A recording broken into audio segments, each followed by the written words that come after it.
Accessing library computer data.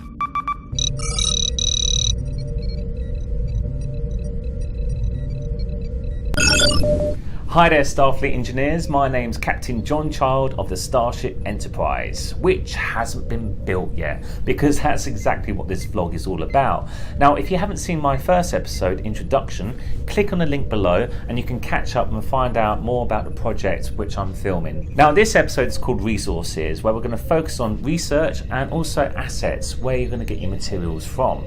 Now I can't emphasize this enough. Research, research, research. It's perhaps more important than the paint on the model and the glue that holds it all together, because the quality of the research reflects its outcome, and that goes for any project that you do at home or at work or for your hobby. Now we're going to focus on that on this episode, and I'm actually going to supply you with some assets and some of my research I've done over the years of the Enterprise D model. Now back in the 90s there really wasn't much in the way of the internet. Well, I had the internet, but it was dial-up, and it took around about half an hour just to download a dodgy picture of, dodgy picture of Scully from the X-Files. Yep, that was my pin-up back then, other than obviously the Enterprise D model. And so you couldn't really use the internet because there really wasn't much content on there. That's right, there really wasn't much content on the internet back in the 90s, if you can remember. Now, so the other option I had was bookstores. So I went down to W.H. Smith's or the library, and I took my parents and I pointed out the books that I wanted for my birthday or Christmas. So this was the first book I got, The Art of Star Trek. Now it does exactly what it says on the tin. It really is the art of Star Trek. It shows you lovely concept pictures from the original series all the way up to Star Trek Voyager. So this came out around about the mid to late 90s, so it doesn't have anything from obviously Enterprise or Discovery, but as reference for the studio model there really isn't any. If anything, they're just really crappy screen grabs from the TV series, a bit grainy and a little bit useless. However, lovely book, but this had to be ejected like a warp core. So when it came to Christmas, I said, could I have Star Trek The Next Generation technical manual? Because this manual right here, the very one given to me on Christmas, yes, it's all about the Enterprise D, but I would say 80% of it is all text. If you want to build a real Enterprise D and got the money and the technology to do it, this is the manual for you. However, when it comes to making the model, it's all pretty much diagrams. It's great for graphic design, but not really for you if you want to have reference of the studio model. So this was really a waste, and I can't really recommend this book for myself unless you're really into the science of the Enterprise D. So I had to eject that like a warp core. Now, the actual TV series really wasn't filmed for good quality because it was just going to be shown on those old TV sets, which were huge. However, they eventually put them on Blu-ray, and not only did they put them on Blu-ray, they remastered them, just like they did on Star Wars. And when I say remastered, they went all the way back to the negatives and then put it onto Blu-ray, and it's unbelievable. It's like it was filmed yesterday, if not better than yesterday.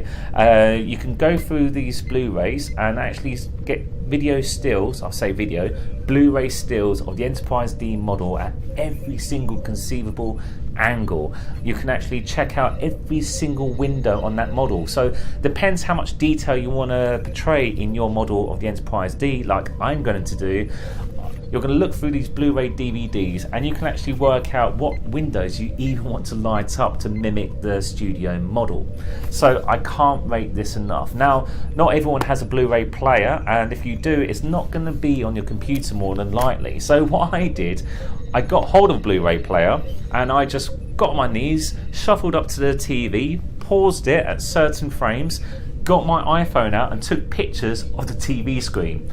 I know it's a bit rubbish, however it worked, and I'm going to supply those pictures to you on the link below in PhotoBucket. That's my PhotoBucket account, so it should be accessible to all of those who want to check that out. Now, the goldmine of research happened when Christies, the auction house, auction the Enterprise D model, the 6-foot version used in the TV series as well as the movie Generations. Now, someone was great enough to go around with a good quality digital camera and take pictures of this model from every single angle, close up, and also with a photographer's card which shows you a black and white swatch next to the Aztec patterns, so you can get an accurate interpretation what shades were used on the Enterprise D model.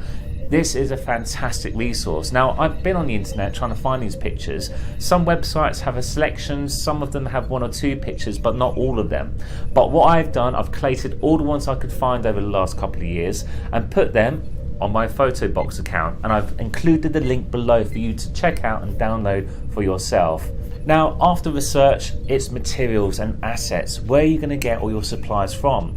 Now, 9 times out of 10, people will go on the internet, but I have to emphasize, our hobby thrives on the model shop. Now, the model shop is a fantastic resource, and if you've got one in your town, support it. Go down the road, even if it's just to get some glue and get some paint. It's a dying out shop and dying out industry, I'm afraid. Well, the kit form of model making seems to be dying out. So do what you can and support your local model making supply store. Now, not all of us can get to a model making store like the one you saw on the start of my video of me animated out of that little shop. But what you can do is actually research where those shops are. Now, in London, there's one I do recommend called 4D. It's actually near the Tower of London. Okay, it's made for architectural model makers and product designers, but it's got an inexhaustible supply of options in regards to brass tubing, different types of glues, different types of paint. So I recommend that, and whatever country or wherever you are in the world, try and find a model making store which is made for professionals. When I say professionals, like I said, architectural model makers and product designers, because they do exist, they're out there, you just need to find them. Now, along with research and materials, you want to have support, and I can't recommend the internet enough for that. Now, what I do recommend as a website to go to is StarShip Modeller. If you're specifically into sci-fi fantasy model making, go onto that website, because I've been joined to it since 2006, and the quality and the expertise on that site and also the forum is fantastic. So anyway, thank you so much for watching this episode. The next episode is going to be entitled Tools. That's right, I'm going to be talking about the types of tools that I use, and I promise you after that episode we will get stuck into the Enterprise D, because I know for me, I cannot wait. So anyway, this is Captain John Childs signing off, Starfleet engineers, and I'll see you next episode. You take care. Library computer data.